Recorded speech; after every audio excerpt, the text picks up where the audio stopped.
Bien, amigos, conversamos entonces con el doctor Héctor Benítez de la firma Venme Legal y todas las miradas y toda la atención está dirigida, abogado, a el asunto concerniente a este memorándum que antes del fin de semana largo conocimos y que de alguna manera condiciona la situación de la solicitud de tarjeta verde de residencia. Si bien dice que tiene que hacer a través de la vía consular, no es menos cierto que dice que hay algunas excepciones, pero no las explica. Entonces me gustaría saber, ustedes los abogados que han estado estudiando esto y que obviamente se ha convertido de alguna manera en el interés de todos, porque en el caso de aquí de Florida están los cubanos con la ley de ajuste cubano están esperando residencia. Hay gente que tiene o visas de interés nacional u otras visas que conducen a la residencia.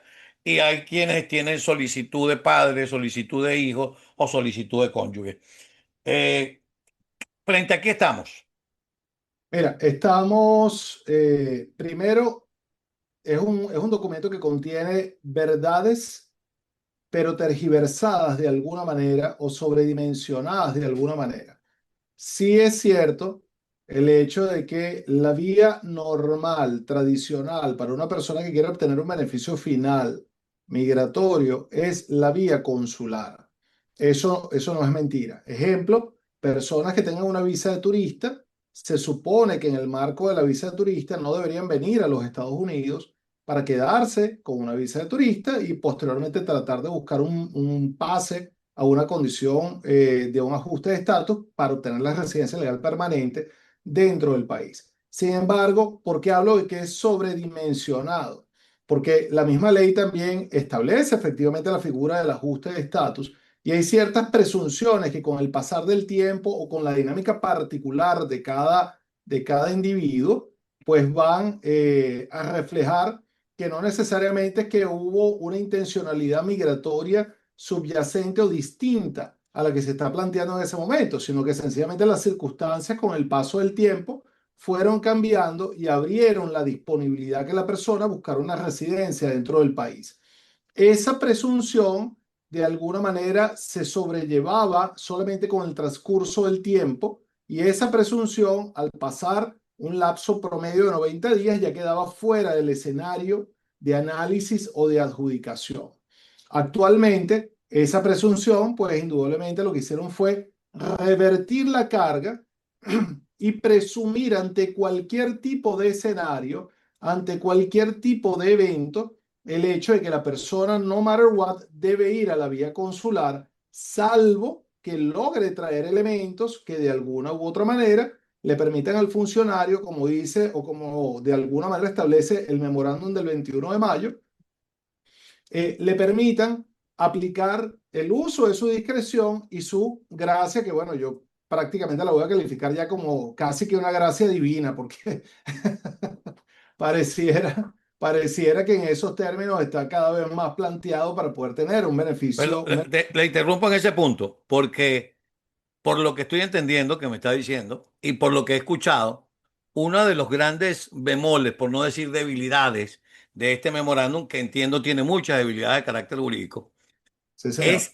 es el exceso de discrecionalidad que se le da al funcionario. Es decir, aquí nadie va a poder decir, no, mira, no te preocupes porque si tú tienes tal caso, te lo aprueban porque a mí me lo aprobaron. No, porque va a depender de la discrecionalidad del funcionario. Por Aparte, ejemplo, aparte, imagínese usted cambia. un cubano le voy a poner un ejemplo sencillo, un cubano en Iowa, que consiguió trabajo en Iowa. Usted quizá el funcionario de inmigración en Iowa no conoce la realidad cubana como la conoce un funcionario de inmigración en Miami. Estoy poniendo un ejemplo que puede ser. Y entonces simple y llanamente dice, no, mire, la norma dice que usted se tiene que ir para su país. Bueno, pero es que es un tema, dictadura. La norma dice que usted se va para su país.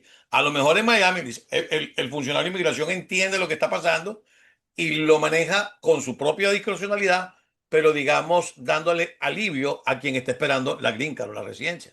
Sí, entra mucho en juego no solamente el conocimiento jurídico, sino también, como tú bien estás indicando, el conocimiento de una realidad cultural, de una realidad, si se quiere, de vida o familiar, que tal vez es una persona que no ha tenido ningún tipo de interacción jamás de frente con una realidad inmigrante, tal vez no lo va a comprender fácilmente. ¿Ok?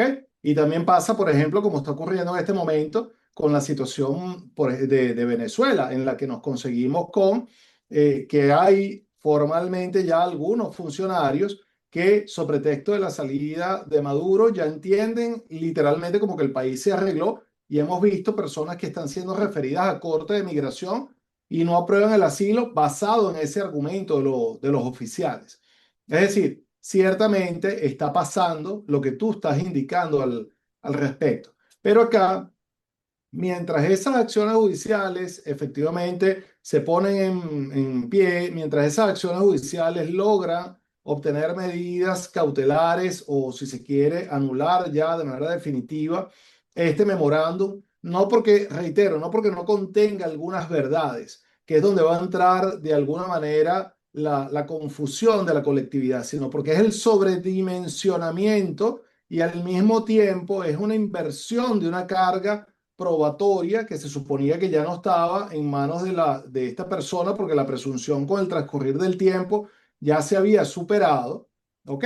Entonces, ese sobredimensionamiento que se le está dando a este memorándum obviamente va a ser objeto de ataque, de nulidad parcial o de nulidad total. Pero mientras eso ocurre, que no sabemos si va a pasar en un lapso de 15 días, de un mes, de 3 meses o de un año, o no sabemos tampoco si realmente al final del camino se logre la nulidad de este instrumento.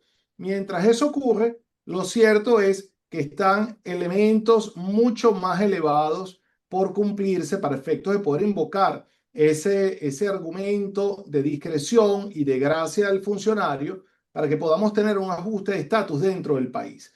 En el mismo memorándum, ellos citan ciertamente, Carlos, elementos para considerar como un balance de factores positivos y negativos que le permitan al funcionario llegar a esa conclusión. Ejemplo, si la persona tiene lazos familiares, si la persona tiene inversiones en el país, si la persona tiene propiedades en el país, si tienes obligaciones también desde el punto de vista de obligaciones con instituciones bancarias del país, familiares, etcétera, de alguna naturaleza que tú tengas que llevar adelante para no dejar en detrimento a otras personas tal vez del cumplimiento de tus obligaciones. Todos esos elementos familiares, sociales, económicos, etcétera, se tienen que traer a colación y se le pueden agregar, además de ello, algunos otros elementos, como por ejemplo el hecho de que cómo voy a ir yo a un trámite por vía consular en un momento donde, por ejemplo, para Venezuela, para Colombia, para Cuba, para Haití, etcétera, y un listado de 75 países más, hay una proclamación que prohíbe que yo pueda obtener por vía consular en este momento la emisión de un visado. Entonces, va jugando con temas de tiempo, con temas de obligaciones, con temas de personas que pudieran ser objeto de afectación, con temas de la importancia de tu trabajo, ¿ok?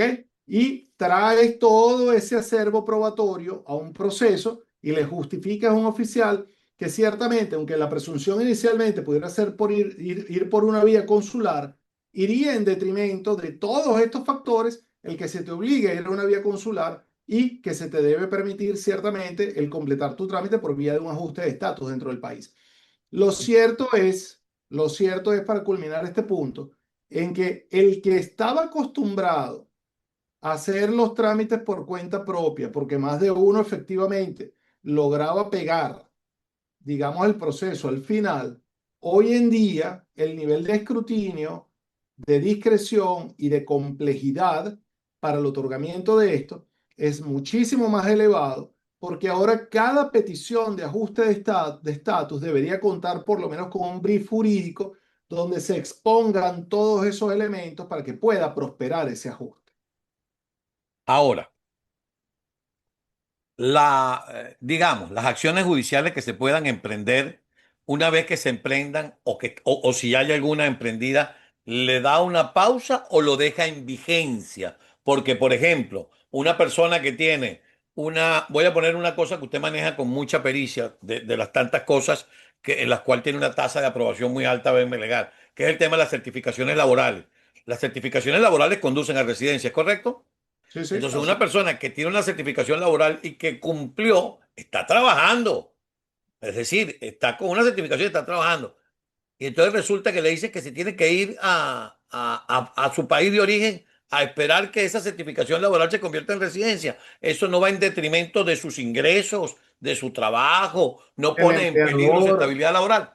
del empleador, no solamente de la persona en sí misma, Y también del del empleador. empleador que te necesita a ti como empleado para poder cubrir esa vacante, para poder cubrir un trabajo que seguramente es especializado y que no solamente me estarías dañando a mí, estarías dañando a un empleador que necesita de mí si me dejas indefinidamente en el tiempo un trámite o un proceso consular.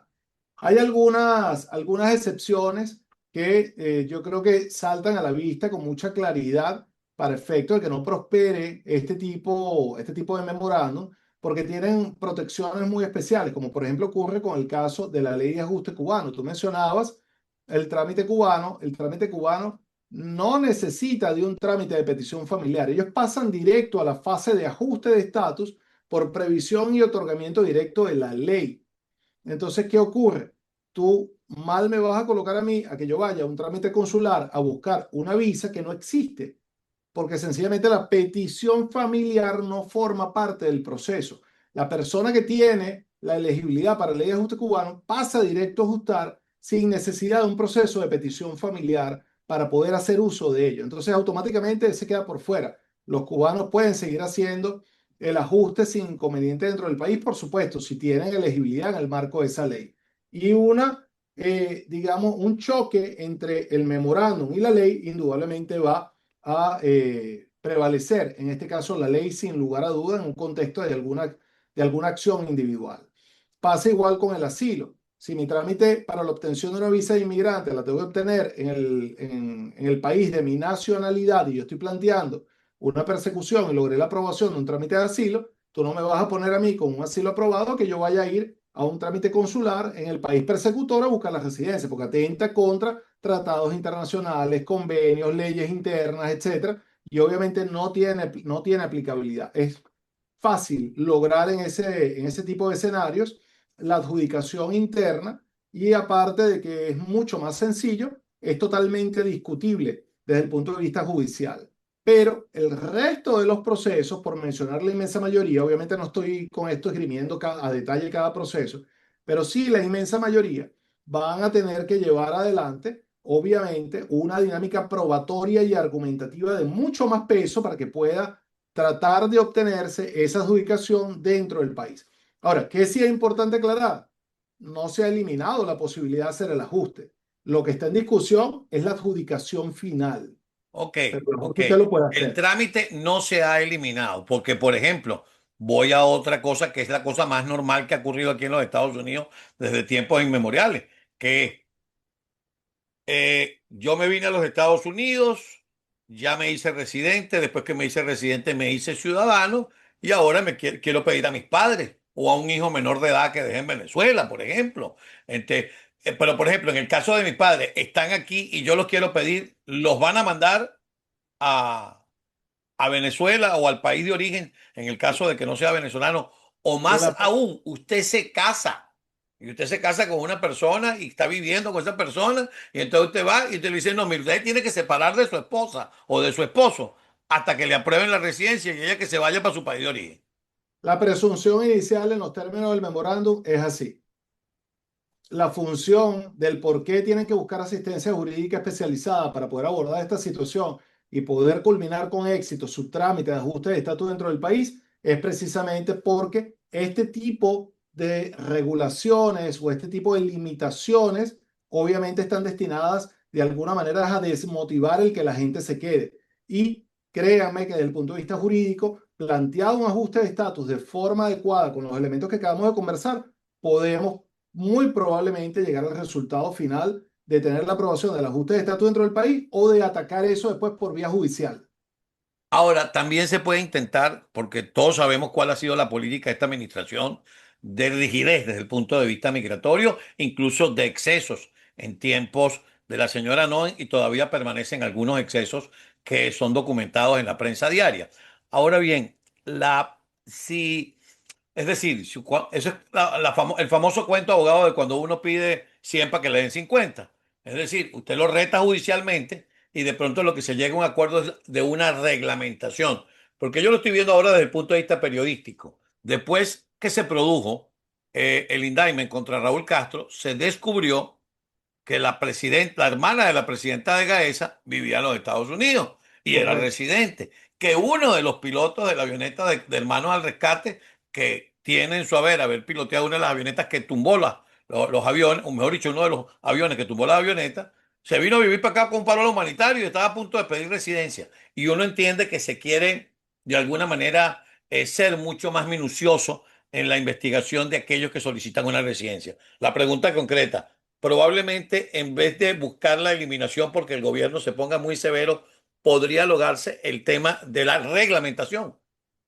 Es que la reglamentación existe. Lo que sucede es que desafortunadamente, donde ha ocurrido ese tipo de desliz, por decirlo de alguna manera, que le otorgan una residencia a personas que abiertamente han atentado contra la seguridad nacional de los Estados Unidos de alguna u otra manera, directa o indirectamente, es una determinación que perfectamente pueden hacer con una verificación de un background check, donde tú veas los antecedentes de esa persona, Exacto, donde hacerlo a priori y no a posteriori. claro, donde el oficial, cuando esté pidiendo toda la documentación, verifique que no existan causales de inadmisibilidad. Y en ocasiones, cuando ese tipo de elementos han logrado darse, ¿ok? Y sobrepasa tal vez el análisis inmediato de un oficial, existen figuras con las que tú puedes corregir de forma inmediata esa problemática. Ejemplo, las personas que indebidamente se le dio una residencia permanente, la administración puede justificar hasta dentro de 5 años después del otorgamiento de la residencia lo que llaman una rescisión de la residencia, sin entrar en mayor detalle, sino indicándole el hecho de que, mira, nosotros no debimos haberte otorgado la residencia, te la dimos por error, te la vamos a eliminar. Esa posibilidad existe y tienen 5 años más para eso, donde pueden afectar directamente al que está cometiendo el abuso. Pero el problema es que aquí están pagando justos por pecadores. Que es lo que ha venido ocurriendo prácticamente desde el principio. Es decir, se han tomado medidas extremas en las cuales gente que está aquí de buena fe o que cumple con las regularizaciones, etcétera, etcétera, termina siendo afectada y a veces en esa afectación no cae el que sí cometió la irregularidad. A Así veces es. en esa afectación no cae quien sí, por ejemplo, mintió en su formulario de inmigración. Porque ¿qué es lo que pasa con todos estos represores cubanos o venezolanos que forman parte del régimen de cada uno de los países? Que por lo general mienten en sus entrevistas de migración. El funcionario que es el que tiene la posibilidad de entrevistarlo cree en su buena fe y llena la forma cuando dice, usted perteneció a algún partido, usted perteneció a alguna organización de carácter militar en su país de origen. No, no, no, no. Y no hay lo que usted acaba de identificar como una verdadera investigación del background check. Claro, y además que estamos hablando del gobierno americano. El gobierno americano tiene el sistema de inteligencia más avanzado del mundo. Entonces, en dado caso, puedes avanzar más bien en la profundización de un proceso de investigación de la persona que está declarando algo en las planillas y que tú estás descubriendo que no es así. Pero mi punto es que tú no puedes afectar a toda una colectividad de la manera que está pasando, sobre pretexto de que eso haya ocurrido, porque los remedios para quienes cometieron ese tipo de abusos ya existen: rescisión de la residencia, revocatoria a través de un removal proceeding porque la persona cometió algún elemento que lo hace deportable del país. ¿Me explico? Obviamente procesos criminales posteriores porque también normalmente a ese tipo de fraudes están adheridos procesos de naturaleza criminal que también puedes iniciar, pero contra el que cometió la falla, no contra la colectividad. Y entonces Así es. aquí lo que estamos viendo es que esto es una suerte de castigo para todo el mundo, cuando la mayoría de las personas están haciendo sus trámites de forma adecuada. Ahora, importante en el tiempo que nos quedan 7 minutos, doctor, para cumplir los 30 minutos de esta entrega que estamos haciéndole a la audiencia. ¿Qué debe hacer? Lo primero, lo digo yo, no lo dice usted, es que no lo intente por su cuenta porque por mucha pericia que usted tenga con los documentos, probablemente, lo voy a decir en coloquial, lo van a rebotar. No lo intente por su cuenta. Busque asistencia legal.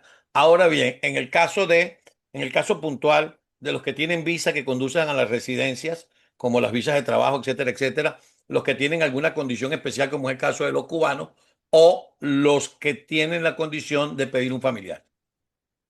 Sí, mira, las consideraciones generales te reitero. En el caso de los cubanos no hay mayor preocupación, hay una ley que los protege. Es ilógico el tema de enviarlos a un trámite consular, eso por la misma ley y la naturaleza del trámite. En el caso de asilo, más o menos el mismo tema. peticiones como visa U, visa T, etcétera, que atañen a temas de tráfico humano, a comisión de delitos, etcétera, que donde tú seas de ayuda para una investigación, igualmente, la condición o característica propia del trámite así lo impone. Personas que tengan un trámite, por ejemplo, de cancellation of removal y logren la aprobación de la cancelación de la deportación, pueden obtener la residencia dentro del país. Obviamente no van a tener que ir a un trámite por vía consular.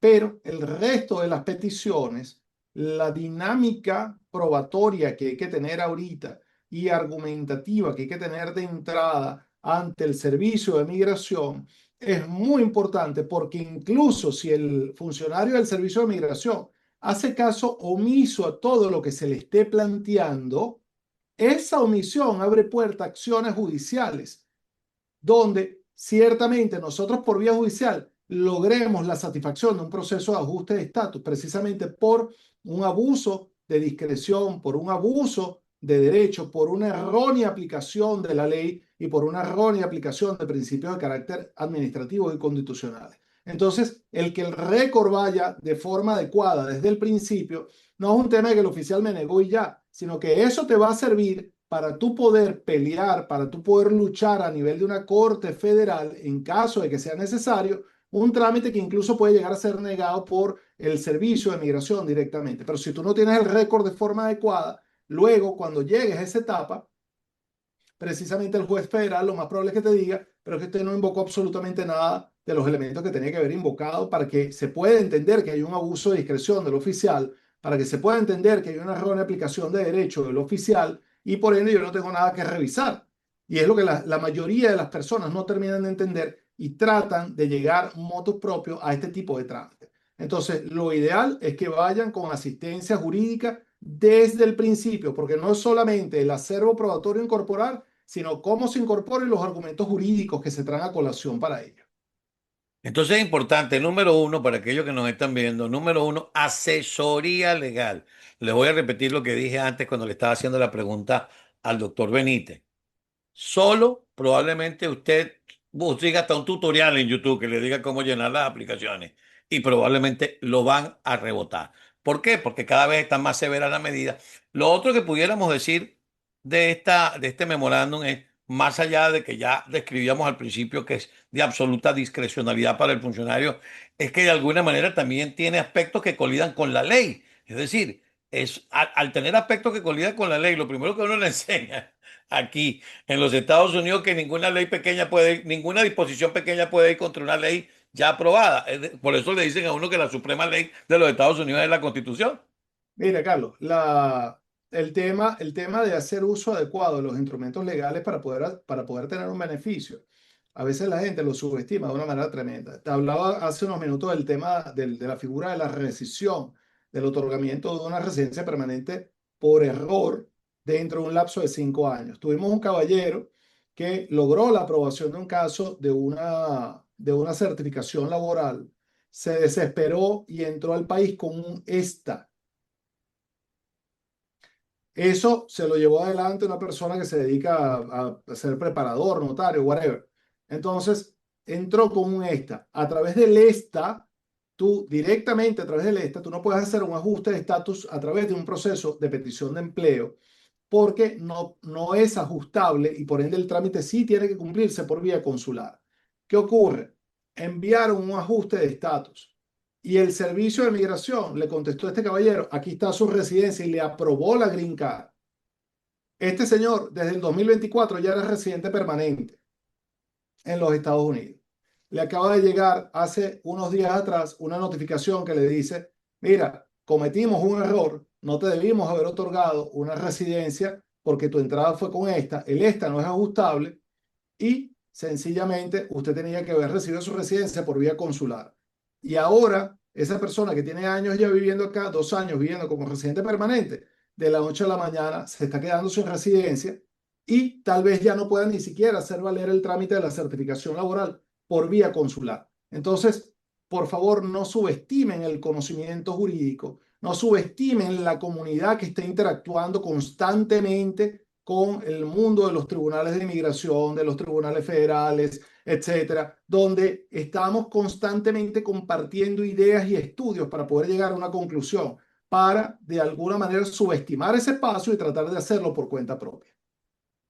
Finalmente, doctor, el memorándum, por lo que se entiende, entra, abro comillas, en vigencia, cierro comillas, desde el momento de su publicación. Sí, desafortunadamente el día de mi cumpleaños, 21 de mayo. Ah, usted te cumplió año en estos días y no nos dijo nada. Sí, Muchas sí, bueno, felicidades. me lo publicaron, gracias a Dios. Mucha salud, muchas bendiciones Amén, y mucha amén. felicidad y que siga teniendo los éxitos profesionales y personales que le Muchas gracias. acompañan.